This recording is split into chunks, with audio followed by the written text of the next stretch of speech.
Stanford University. This is Bio 150, isn't it? Okay, just wanted to make sure. Okay, so we start off with a scenario. 40-year-old guy, quiet suburban life, married 15 years, 2 kids, 3.5 dogs, everything's standard, everything's going wonderfully. And one day, out of nowhere, he punches somebody in the face at work. Totally bizarre, out of character. The guy is standing there by the water cooler and makes some comment on some baseball team, takes exception to it, punches him in the face. Utterly strange. Things are quiet. 3 months later, his wife of 15 years, happy marriage, discovers he's having an affair with a 16-year-old checkout kid down at the Safeway. Really weird. Then 3 months after that, he absconds with all the money at work, embezzles it, disappears, and is never seen again. 3 possibilities. First one, this guy is a truly deep creep. Second, he is having the most immature midlife crisis you could ever imagine. Third possibility, he has a mutation in one gene in his head.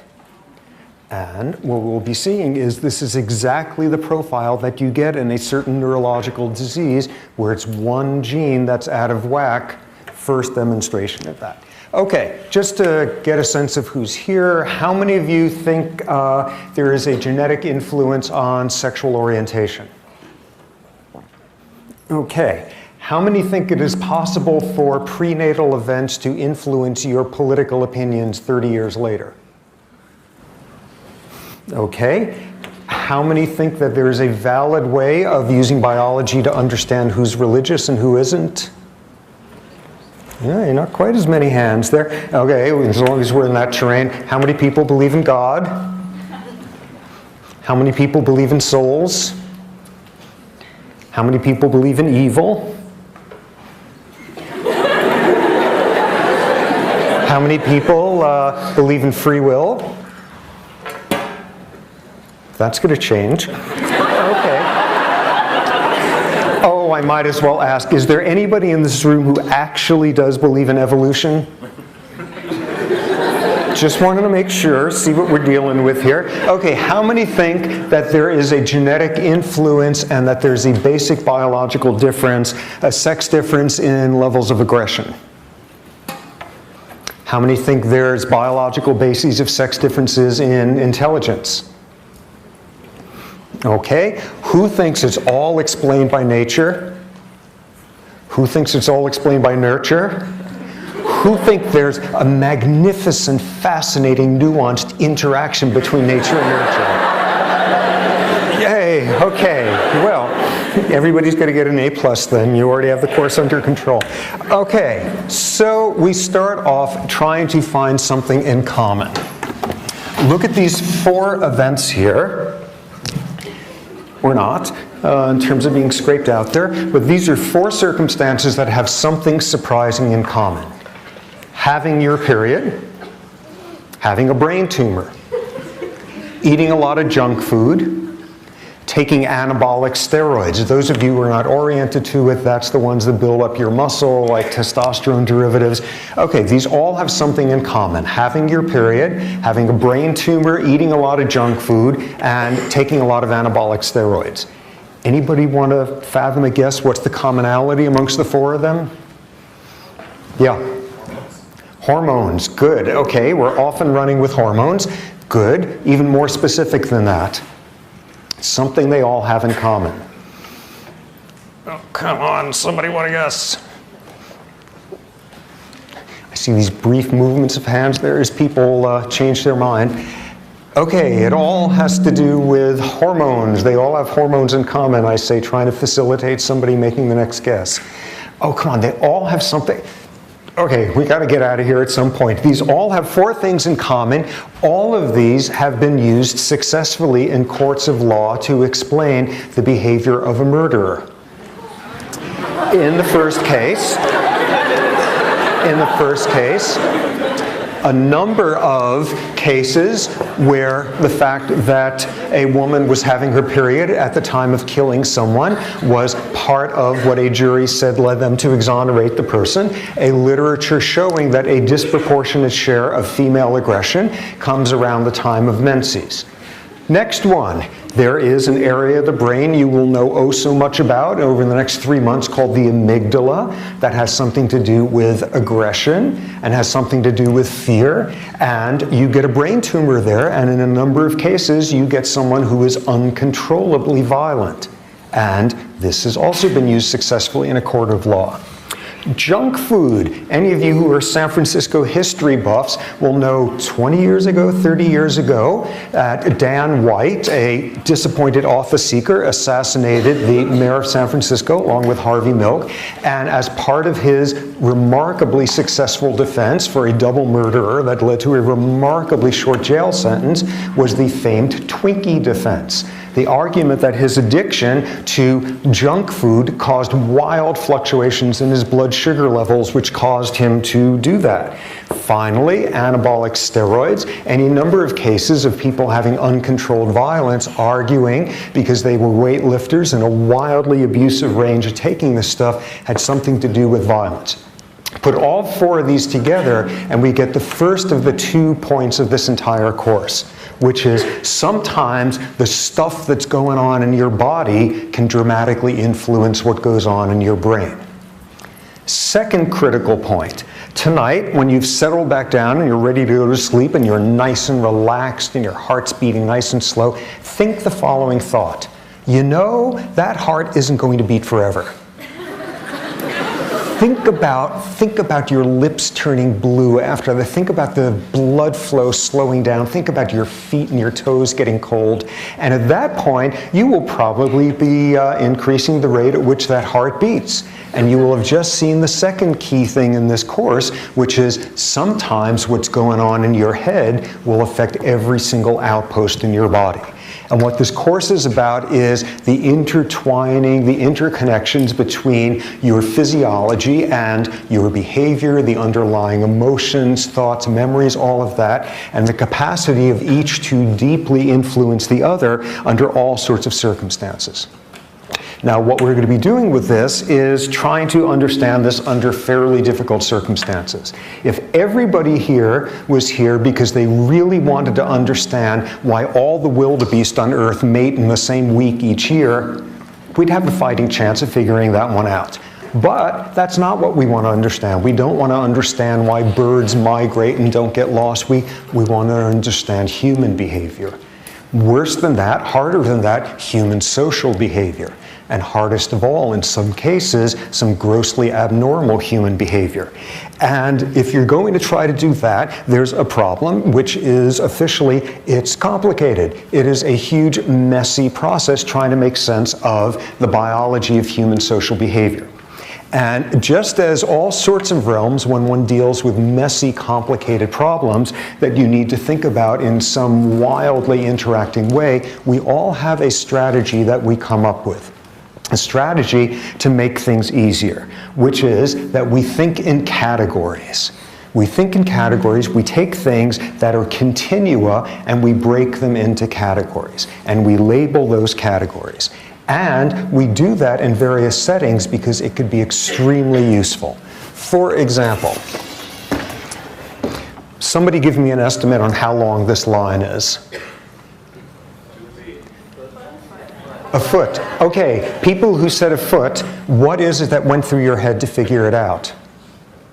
You imagined how long a ruler is. This is 11.5 inches because it's 11 inches and 8.5 by 11. But everybody in here has this category in their head, things that are kind of the same length as a ruler. A continua of lengths, and there's a category for that. Suppose I'm telling you I have some friend who's a runner, he runs the mile, he's incredibly fast. In fact, he's one of the best runners in the country at this point. How fast does he have to have run the mile or better for you to be deeply impressed? Under 4 minutes, and thus we have another categorical boundary there of there's an infinite variety of speeds with which you can run a mile, yet we have in our heads this boundary, people who are under 4 minute milers, you are very impressed with. Okay, now I want to impress you with another friend of mine who's a painter. And this person is such a great painter that they paint with 11 different colors. That doesn't work, because that's not a category that we have. We don't classify the quality of, or hopefully not, we don't classify quality of paintings along those lines. But what we begin to see here is, in the right areas, we have categories that we impose on things that are not categorical. Here's an example. Why should you do this? Where'd the example go? Here's one of the classic continua that we ever deal with, which is the continua of color, the varying wavelengths that take the rainbow from violet to red, and there's an infinite number of spaces in between. And what do? We have rules in English that you divide the continua here and here or whatever, and that's what you call a color. This is red, everything from here is red, everything here is orange, so on. You take a continua and you break it into boundaries. Why do we do that?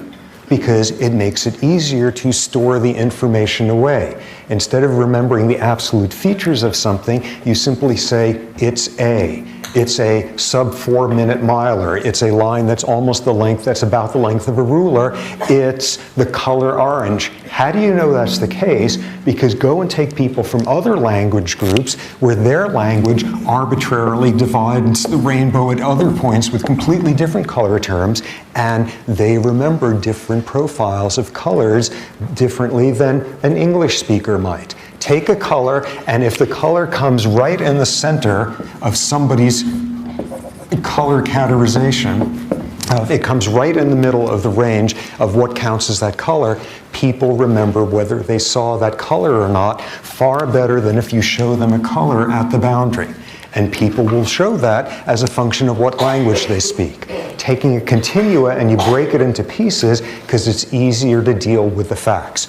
Another example of it, here we have 4 objects, and as drawn here, simply because we have categories to describe the first 3, do one of those tests of show people a bunch of shapes and they come back an hour later and ask them, have you seen the shape before? And people are going to be far more accurate with this than whether they saw this or not, because we don't have a word for it. We don't have a word that's at all sort of analytical, it's some squiggly whatever. We don't have a clear-cut category. Thinking in categories makes it easier for us to remember stuff, and it makes it easier for us to evaluate stuff. So that's a classic sort of response that we have cognitively to complicated things. But there's a bunch of problems with categorical thinking. First example, and first one you can see from a realm of language differences, in that not only is there a continua of infinite number of wavelengths, there's a continua of sounds that humans can make.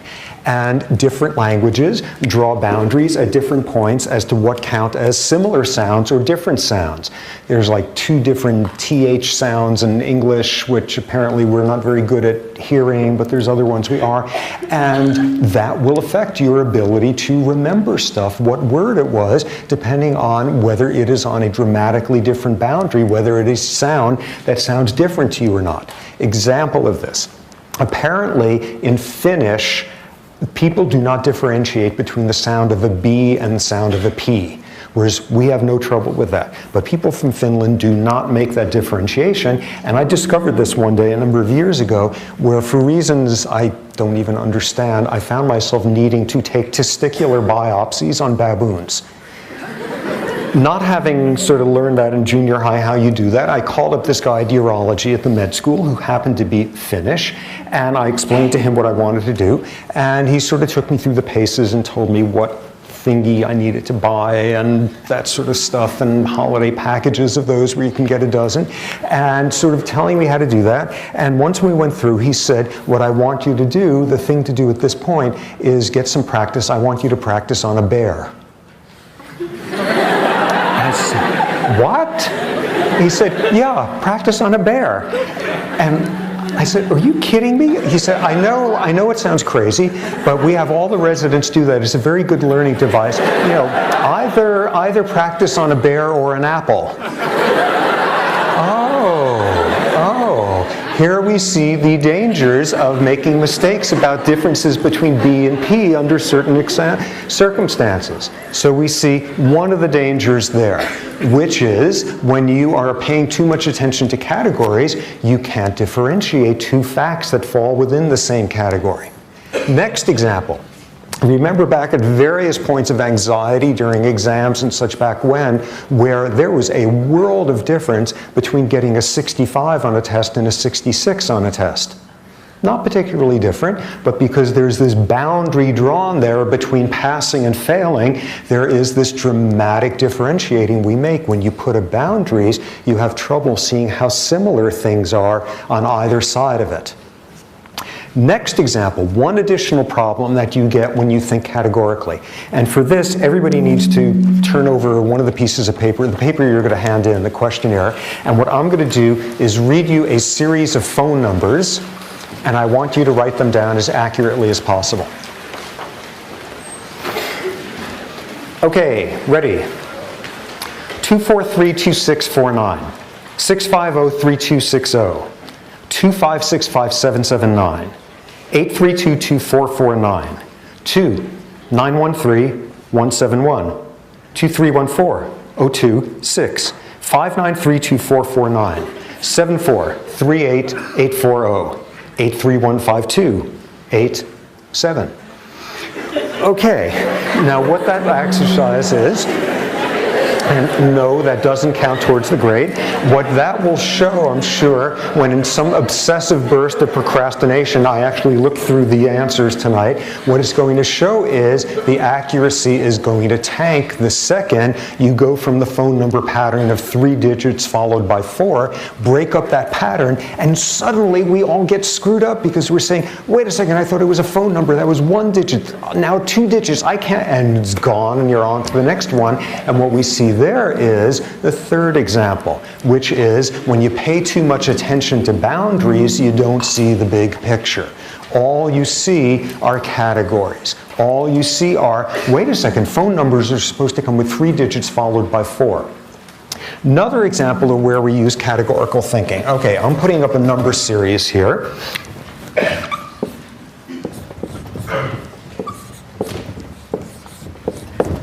Okay. Oh my God. Okay, what's the next number in this series? And why? 42. How come? Plus 10, plus 9, plus 11, plus 8, plus 12. Okay, so we're kind of oscillating all over the place there. Okay, so that's as valid as anybody else's. Who else has an X number in line there?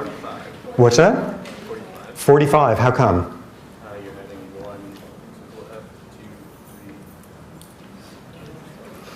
2, 3. Okay. Were you going to take that? 45. That's very... Okay, what else? Let me make it a little bit easier here.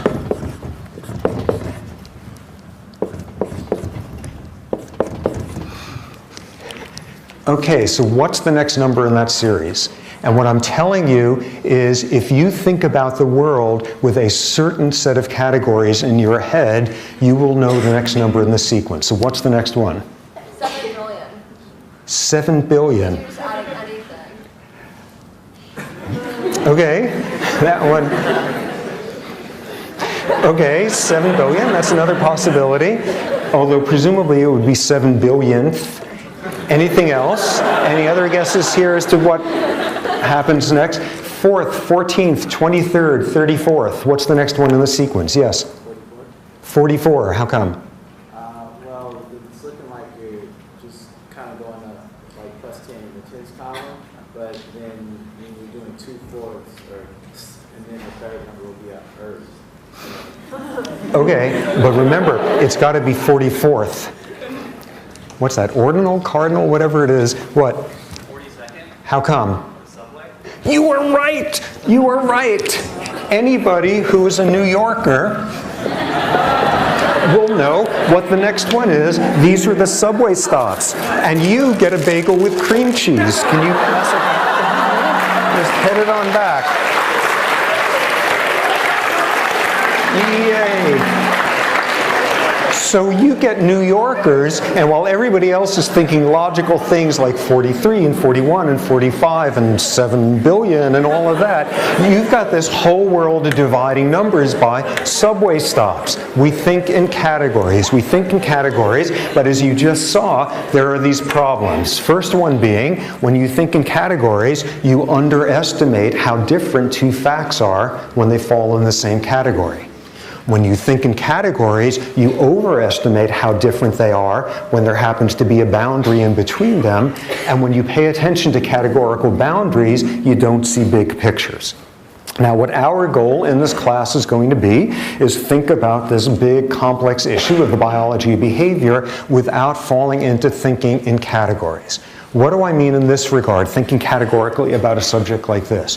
There's some chicken, and the chicken is standing somewhere, and there's some rooster over there that does some sexually solicitive, exciting thing for the female, and in response to that, the female picks up and goes running over to the rooster, and thus we have our first behavioral biology question here: why did that chicken cross the road to get to that rooster? So you could answer that like an endocrinologist and say, well, the female had certain levels of estrogen in her bloodstream which made this key hypothalamic areas responsive to the stimulus. Or you could answer it like an anatomist of saying, well, because the fulcrum of her pelvis or whatever it is chickens have that allow them to run. Or you could answer it in the category of an evolutionary biologist that over the millennia, chickens that didn't respond to sexually solicitive gestures from males left fewer copies of their genes, and there's all these different categories that we can use to explain what's going on. All of these different buckets which begin to pull you towards all of the problems we just saw.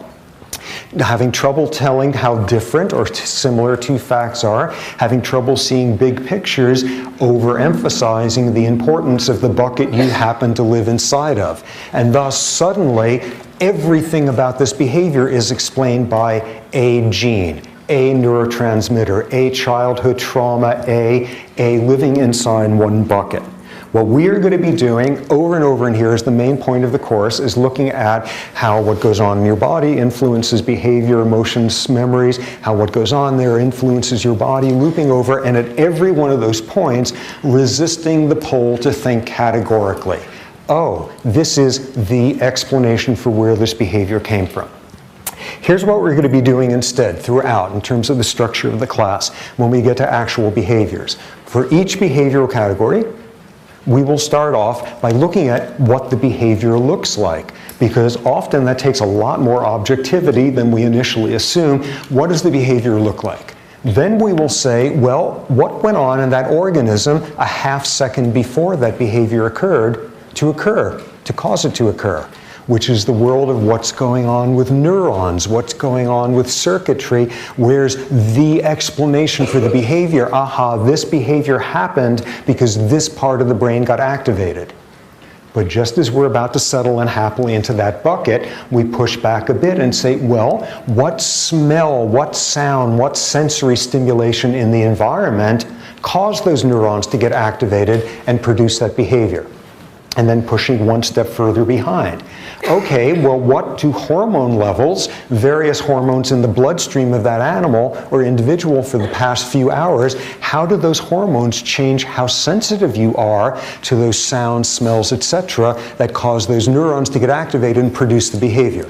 And all we're going to be doing is working our way back all the way through early development, fetal life, the genetic makeup of an individual, the genetic makeup of entire populations, species, the evolutionary pressure on, all the way back to there. How do you explain each one of these behaviors in the context of those outposts, and how are they not really outposts? All they are different ways of expressing the same biological influences. If you say, ooh, here's a hormone that explains this behavior is caused by hormone X. Hormone X is coded for by a gene. So suddenly you're not just talking about endocrinology, you're talking about genetics. And if there's a gene there, it has been subject to selection. So suddenly you're talking about evolution. If you were talking about what smell, sights, etc. are the acute triggers for a behavior, by definition, you're also talking about fetal development that determined how sensitive those systems were to those sorts of stimuli. What we're going to be having over and over again is any one of these buckets that we spend some time in. All we're going to do is think of that bucket is at that point the most convenient way of describing all of the influences that came beforehand. And in that regard, there's no buckets. All there are temporary platforms, and each platform is simply the easiest, most convenient way of describing the outcome of everything that came beforehand, starting with millennia back in evolution. Okay, so that sounds great. That's what we're going to do.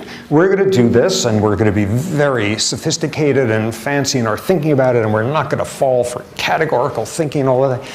Okay, this is a complicated subject, and we're smart, so we're going to try to think about that smartly.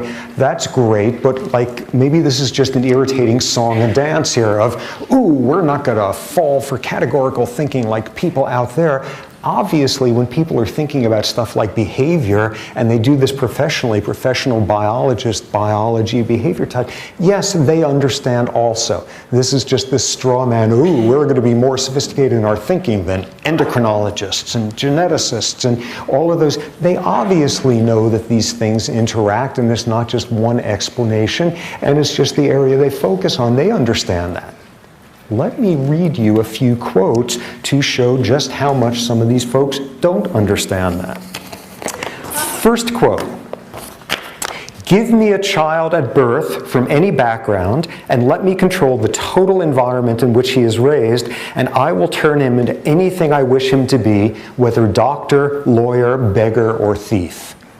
This was John Watson, 1912, one of the founding fathers of the school of psychology called behaviorism. Behaviorism that sort of reached its apogee with this guy B.F. Skinner in the 1950s, this notion that if you could control the rewards, the punishments, the positive, the negative reinforcements, you could turn anybody into anything you want, whether doctor, lawyer, beggar, or thief. And we know that isn't the case. We know that's not possible. We know that all you have to do is throw in one other factor, like a lot of protein malnutrition during fetal life, and you're not going to be able to do that. That being a crude example of just how wrong this guy was. You cannot have all the control over the environment and turn somebody into whatever you want. Here's a guy living pathologically in this bucket that behavior could be explained solely by understanding reward and punishment. Interesting factoid, this John Watson guy, shortly after that, he was driven out of academia for a wild scandal that he was involved in, and he spent the rest of his career apparently as an extremely successful advertising executive. Going to show you something. He may not have been able to turn people into anything he wanted, but apparently he could make them buy all sorts of gewgaw nonsense. Okay, next quote. "Normal psychic life depends upon the good functioning of brain synapses." If you don't know what synapses are, don't panic at this point. There are ways brain cells connect with each other. Okay, normal psychic life depends on the good functioning of brain synapses, and mental disorders appear as a result of synaptic derangements. Synaptic adjustments will then modify the corresponding ideas and force them into different channels. Using this approach, we obtain cures and improvements, but no failures. Synaptic adjustments. What do you suppose those little old synaptic adjustments are that this guy is referring to? Any guesses? Somebody shout it out. Electroshock therapy. Electroshock therapy, you know, a little synaptic. You wish it were as gentle as electroshock therapy. This is even more dramatic synaptic adjustments. Any other guesses? Yeah, frontal lobotomies. You know, you want to adjust somebody's synapses, so you just like slice off the front third of their brain or so. This was Egas Moniz, a Portuguese neurologist who invented frontal lobotomies. It had a different name at the time, but was the person who started this, and something that was done to tens and hundreds of thousands of people who had absolutely nothing wrong with them. One of the darkest chapters of where psychiatry gets in bed with ideology, massive criminal destruction of people's brains. This is what he had to say about the procedure on his acceptance of his Nobel Prize in Physiology and Medicine for having invented it. So here we have somebody pathologically living in a world of understand how synapses are working, adjust them, and with that we obtain cures and improvements, but no failures. Final quote, worst one of all. The selection for social utility must be accomplished by some social institution if mankind is not to be ruined by domestication-induced degeneracy. The racial idea as the basis of our state has already accomplished much in this respect. We may and we must rely on the healthy instincts of the best of our people for the extermination of elements of the population loaded with dregs. Anybody want to guess who that was? Hitler. Nah, Hitler, that behavioral biologist, he was a little bit busy at the time. This was instead one of Hitler's main scientific propagandists. This was somebody living pathologically in a box that doesn't even exist, having notion of race and ethnicity and genetics and all of that, saying, let me fix that one, let me exterminate the elements of the population loaded with dregs, and I'll fix up that little problem of fixing something that ain't broken. And who was this? This was a scientist named Konrad Lorenz. Konrad Lorenz, who probably a lot of us are familiar with. Konrad Lorenz was one of the founding fathers of ethology. We'll learn all about that. But he, like everybody knows him, winding up in all the little kid nature books. Konrad Lorenz discovered imprinting in birds, and he'd be going around. He was this little Austrian guy with this cherubic white beard, and he'd always have these little Austrian shorts and suspenders, and there would be a whole bunch of duckies following him because they thought he was mom, and he was totally charming and irresistible, and this sort of old imprinting with his ducky kids. And he also happened to be a rabid Nazi propagandist who went to his grave saying that there was nothing wrong with what he did. These are not crappy fourth-rate scientists. These are not people working at, you know, the University of the Desert of Podunk or whatever. These are among the most influential scientists of the last century. These are people who influenced how people were educated, and when we decided it wasn't worth the effort of doing it, these are people whose influence led to the brains being destroyed of hundreds of thousands of people who had nothing wrong with them. These are the people who led to the notion that you fix up a problem that doesn't exist by exterminating 9 million people. These are not minor scientists. These are the most influential people of the last century coming out of science in many ways, living pathologically inside their own buckets and how they could explain the entire world. And thus, again, our goal is going to be to not fall for that, to think about human behaviors, and in some cases, to think about some of the most disturbed, some of the most frightening, damaged human behaviors, and resist the temptation to think inside a bucket and find the explanation. Again, every level we're going to talk about genes, hormones, neurons, environmental influence, whatever it is, that point will simply be the easiest way of describing all of the influences that came before. They're not even temporary buckets, there's no buckets. That will be our goal. Now, in thinking about this and approaching human behavior, the biology of human social behavior, often the biology of abnormal human social behavior, we're going to have 3 intellectual challenges. The first one is recognizing circumstances where there is nothing fancy about us whatsoever. We are just like every other animal out there. And where the challenge is to accept that. Let me give you an example. You are a hamster. You are a female hamster. And you're sitting in your cage, and as a female hamster, what you do is you ovulate every 5 days or so, and you're going about your business and everything's great. Now, somebody puts another female hamster in the cage with you. And over the subsequent month or so, what happens is both of you will begin to lengthen your cycles and eventually synchronize them so that you are both ovulating the same afternoon on a regular basis. Amazing. This actually works this way. And menstrual ovulatory synchrony, people understand how this works in hamsters. It is done with olfaction, with pheromones, with chemical airborne signals from one female to another. And you can prove this by electrically recording from olfactory systems, or if you don't have much funding, you could take like a paper clip over the female hamster's nose, and she doesn't synchronize then. It's all done with olfaction. And what's most amazing is you put the two females together, and there's a way of disrupting it. Put a male hamster in there, and suddenly the cycles desynchronize and shorten, and you break it up with male pheromones. And what's even more remarkable is you put the two females together, and it's not random who synchronizes the other one. The dominant female synchronizes the subordinate one. Totally understood. People have been working on this for years, and it works this way in like goats and sheep and dogs and cats and pigs. Apparently, you could go to a 7-Eleven somewhere in Iowa and you could buy a can of pig ovulatory synchronization spray and take it home and just run wild. I have no idea why you would want to do that, but nonetheless, that's how you, like, it's up there with the cans of Cheese Whiz or whatever, and it's that well understood. And what's remarkable is it works exactly the same way in us humans, where it is known as the Wellesley effect. The fact that over the course of freshman year, this was first shown in Wellesley, 1970, over the course of freshman year, women, freshman year roommates tended to lengthen and synchronize their cycles, and it was done with olfaction. Women who had olfactory deficits didn't synchronize with their roommates. They would synchronize unless they were having close, intimate relationships with a male, in which case they desynchronized. And what's most cool of all is it's not random who synchronizes to who.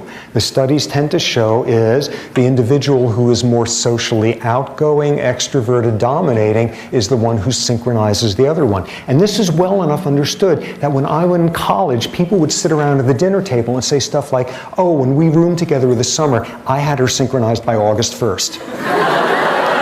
You know, this is what happens if you hang out with biologists, but we're exactly the same. The challenge there is recognizing there's nothing fancy about us. At various points in the class, we will look at comparisons between the human and the chimp genome, and it's virtually the same. Some of the time, we are just a plain old off-the-rack animal. Second challenge is going to be circumstances where we appear to be just like everybody else, all the other organisms out there, but we do something very different with the similarity. Let me give you an example here. You have two humans, two individuals who are going through a ritual. They are sitting at a table.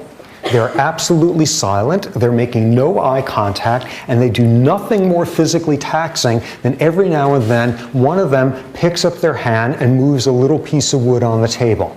And if these happen to be the right two individuals in the middle of a chess grandmaster tournament, these people are maintaining blood pressure for 6 hours running that you only see in a marathon runner.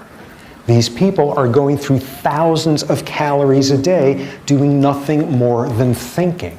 And this is outrageous because you look at one of these chess grandmasters who's just taken down an opponent and took their queen or whatever, and they will have the exact same physiology as some male baboon on the savannah who's just ripped the stomach open of his worst rival. And we're doing it there just with thought.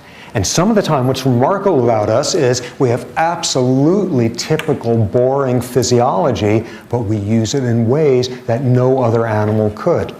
We get stressed by the inevitability of our mortality. We get stressed by reading something awful that has happened to a child on the other side of the planet. We get stressed by somebody zooming past us in some sports car and we decide that we are now economically inadequate. And you never even see the person's face. You just see the car. We get stressed reading about something awful happening to a character in a novel. This is a whole realm of things that we could do that nobody else does. And on the flip side, we can feel compassion and empathy for a loved one, but we can also do the same for someone on the other side of the planet in a refugee camp. We can feel compassion for a member of another species. We feel badly when our pets are injured. This is another realm where the physiology of the response, the empathy, the emotional bonding, all of that, it's the same boring physiology as every other animal out there, and we are using it in a way that is unrecognizable. Now, some of the time, the challenge is the third category, which is when we are doing something that no other animal out there has anything remotely similar to. Let me give you an example here, a shocking example. You have a couple. They live together. They come back at the end of the day from work. They talk, they eat dinner, they talk some more, they go to bed, they have sex, they talk some more, they fall asleep. The next day, they do the same exact thing. They come home from work, they talk, they eat, they talk, they go to bed, they have sex, they talk some more. They do this every single night for 30 days running. Hippos would be repulsed by this because hardly anybody out there in the animal kingdom has non-reproductive sex, let alone day after day, and nobody else out there talks about it afterward. And what we've got here is a whole novel domain of human behavior, language use, aspects of our sexuality, this profoundly damaging human uniqueness of some individuals confusing aspects of sexuality with aggression. In some cases, we are going to be out there on our own trying to understand what's up. Okay, so that will be the general strategy for the course. We will resist categorical thinking over and over and over, not just because that's cool and nuanced and subtle, all of that, but fall into categorical thinking and you can do unspeakable damage in a realm of science that makes a difference. We will do so thinking constantly about ourselves as a boring species just like all the others out there, as a species that has the same boring physiology but uses it in ways that are unrecognizable, as a species that does some things that are simply without precedent out there, and constantly struggling with what does biology have to do with it. Okay, general structure of the course. The first half of the course is going to be an overview, an introduction to the various buckets, the various categories. And what we're going to go through is understanding sort of an introduction to evolutionary theory, an introduction to what molecular genetics has to do with behavior, behavioral genetics, ethology, the brain, endocrinology, each of these buckets, and you know what happens next, which is in the second half of the course, we will look at specific behaviors and in each case rip apart the buckets. And in each case do the strategy of what does the behavior look like? What happened a second before, the world of neurons, what happened with the sensory stimuli that trigger those neurons, etc., all the way back to the evolutionary selective pressures. So the first half of the course is going to be the introduction to the bucket. And I will tell you right off the bat, it is a total pain in the rear. Because what we're going to be doing is, like every 2.5 lectures, just when you are getting the vocabulary down, we're going to jump to a completely different bucket. It is going to be dizzying and unpleasant and all of that. And then second half of the course, oh, the rewards finally come, of then putting all the pieces together, looking at individual categories of behavior. Sexual behavior, aggressive behavior, parental behavior, schizophrenia, depression, personality disorders, language use. In each of these cases, what's going on a second before, what's going on 10 million years before, where do all these buckets disappear in the interactions? So that's going to be the strategy for the course. Something critical about how the course was designed is it's got no prerequisites, because I really think this is a subject that everybody on earth should be forced to learn about at gunpoint, and thus it's a good thing, I think, to have this not be one of those upper level bio classes. Let me just get a sense of who's here. How many of you are bio types, bio majors? Hum bio, psychology, anthro. Are there any English lit grad students in here? Yeah, okay. Good for you. Thank you for coming here. See what you think in 3 months, but nonetheless, the class has been designed explicitly to have no background whatsoever. how are we going to do that? We're going to do the usual song and dance of weekly sections and reviews and all that sort of thing. But in addition, during this first half of the course, when we're jumping from category to category, we're going to have each week additional sections, a catch-up section, which is for people who have no background in that area, getting you through the basics and getting you up to speed so that you will be able to then know what's up during the lectures. So those will be posted. The first one of these is, let me make sure I've got this. Yes, it will be this Thursday at 7:30 in the room next door. And this is going to be the introduction to evolutionary theory and getting you ready for what will be the evolution lectures Wednesday and Friday of this week. If you don't have a strong background, go to these catch-up sections. The TAs who will be giving it are really expert in those areas, lots of background, and this will be your chance to catch up. Look through the handout. I think I have a bunch of terms there or something where if you're not terribly familiar with those terms in some discipline, that's a sign that you should probably go for some of the catch-up stuff. If you really are just doing this, sort of being very adventurous with no background, if you can take it pass-fail, that will take off a lot of the pressure as well, because you could then actually pay attention to stuff here. And the whole point here is to be able to do this even if you don't have a science background, because the obvious argument I would make is everybody has to learn behavioral biology because we're being behavioral biologists every time we serve on a jury. Every time we vote whether or not money should be spent on solving some problem, whether it's a problem and whether it's solvable or not. Every time we try to make sense of a family member sunk in depression, are they having a biochemical disorder or are they just indulging themselves? We are behavioral biologists all the time, so it's probably a good thing that we be informed ones. So the catch-up sections there, take advantage of them. What else? We will have weekly sections, the usual type. People are not assigned to sections. There's going to be, I don't know, 18 of them or so a week at various times. Go to whichever works for you. There will be a midterm in the middle, the midterm coming as we finish the last of those categories, last of those buckets. There will be a final. There's no paper or anything like that. So that will be the pattern. What else? Other stuff here. Office hours, my office hours are up on the handout. Other things, breaks. We will, with any luck, be able to, I with any luck will be able to be organized enough so that during each stretch of class, there will be a 5-minute break in the middle so you could stand up and just get to the front of the line for the bathroom, and then we will resume promptly before you get in there. So just to let you clear your heads a bit. Assignments, books, reading. There are 2 books that I have assigned for the course. One is by me, and you don't even have to read it. Just go buy a bunch of copies and bring me the receipt, and you got a great grade in there. Okay, so that one's going to be pertinent to the second half of the course. We're going to give you a list of the chapters that make the most sense to read. The other book is a book by an author named James Gleick called Chaos. Chaos, year after year after year in this class, provokes the strongest opinions. 1/4 of the people decide it is the most irritating, irrelevant thing that could possibly have been assigned in the class and hate it. About half the people never quite figure out what's up with it. And 1/4 of the people, their life is transformed. They no longer have to meditate. They no longer have to have they are at peace. At peace, I tell you. Because what this book does is introduce this whole radically different way of thinking about biology, taking apart a world of reductionism.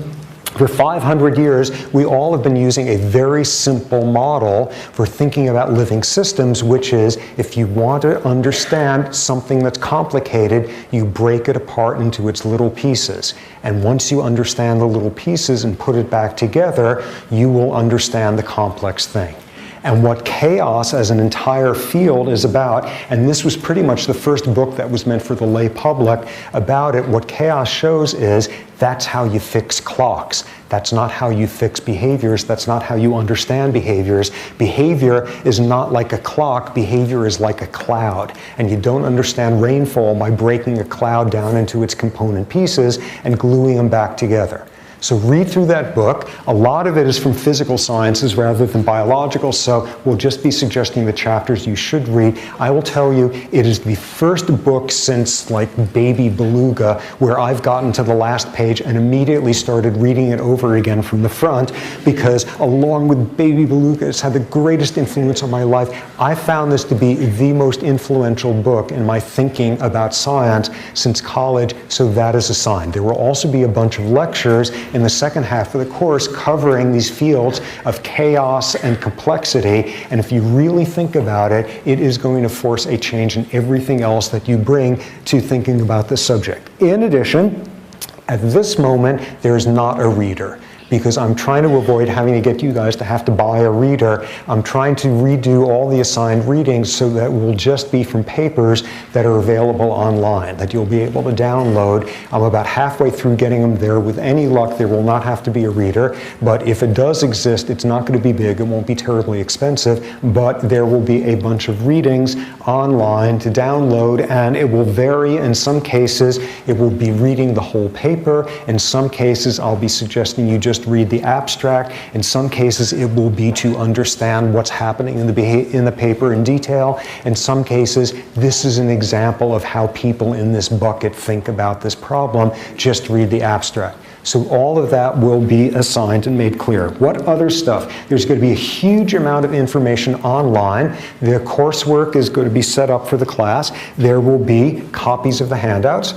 There will be lecture notes that I have that will be about 5 to 10 pages covering each lecture, which will get to about the middle of the course, and I suspect I will run out of steam by then, so they won't occur for the second half. There will be commonly asked questions. There will be a Q&A. There will be course logistics. Some of the slides will be put up in there. Make use of that. There will be announcements about time changing for office hours and things like that. Make sure you make use of that. And people who are not formally enrolled, we are figuring out a way for you to get access to it as well.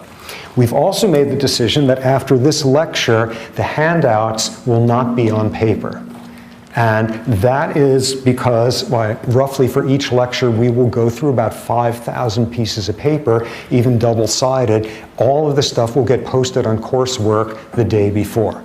And if that's going to make it impossible for you to follow what happens in class because you are the last human on Stanford who is not living off of a computer screen, come and talk to me and we will slip you an actual paper copy of the handouts. With any luck, we can avoid using paper just because of how many people there are in here. Let's see, other stuff. Sections will start this Thursday, the regular sections. All of those will be posted, the times for that. Office hours won't start until next week.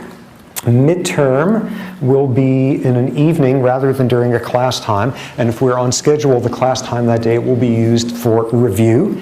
And anything else? Oh, a very good suggestion just now, given that the class before here is humongous, and thus we have the impossible problem of a lot of people trying to get out of that while a lot of people are trying to get into that. It might work best for everybody to come in from the top so that you flow down the stairs seamlessly and drive out those other people before us out the door there. That might work a whole lot better.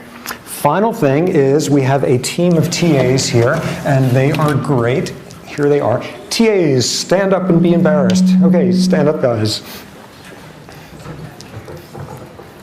There they are. There's all but one of them who is in transit. There they are. These guys are great. They have either taken the course before, in some cases they've TA'd the course before, they are grad students in various of the bucket specialties. I would strongly suggest taking advantage of the sections. What will evolve after the first few weeks is there will be the regular sections going over the course material, sort of in the usual way. There will also be more advanced sections for people who have stronger backgrounds. Take advantage. Okay, you guys can sit down. Leaving them standing there awkwardly for hours afterward. Take advantage of the sections. Really greatly skilled TAs. Okay, so that's basically what we got going here. Are there any questions?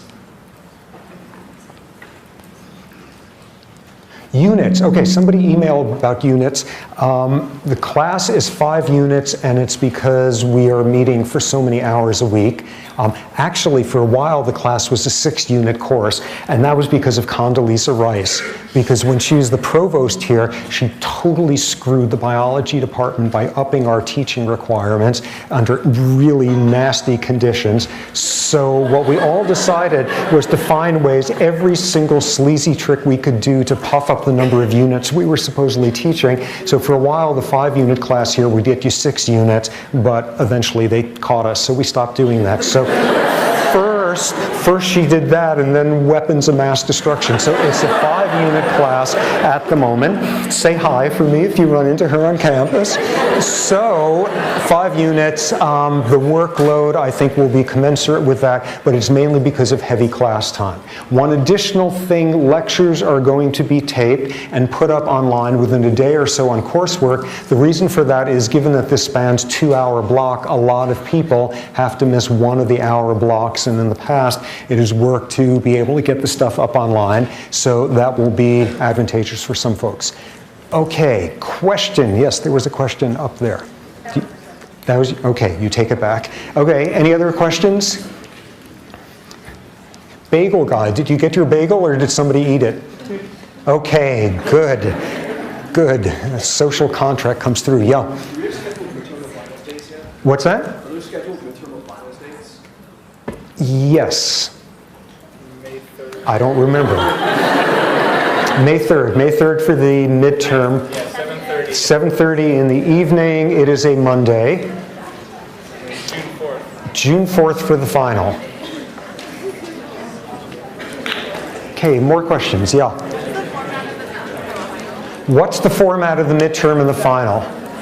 In an ideal world, given the whole emphasis here on no buckets, blah, blah, etc., it would be long essays and requirements of sonnets and sensitive haikus about the hypothalamus.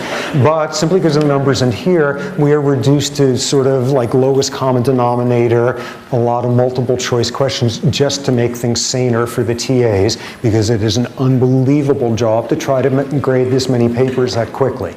Broadly, intellectually, what the midterm is going to be about is just touching base, making sure you understand the basics of each of those buckets, each of those disciplines, a little bit of forcing you to think across disciplines. What the final is going to be entirely about is forcing you to think across the disciplines, across the buckets there. So it's going to be sort of very different intellectual foci in there. Midterm, have the facts down. Hopefully it won't be quite as mindless as that, but that's the main function of the midterm. Okay, more questions? Yeah.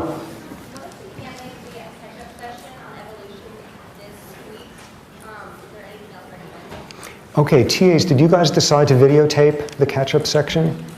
Probably audio. Audio, okay. That office section, office hours, ask questions there. Okay, either office hours or it's going to be taped and put up online on Courseworks. And if there's critical handouts, visuals, those will be posted there as well.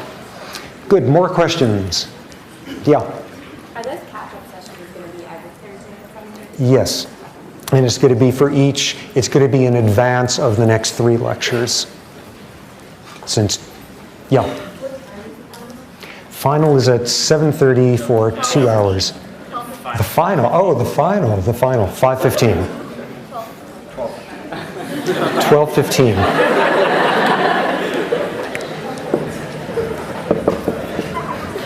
Just to get that up there, 12:15. More questions?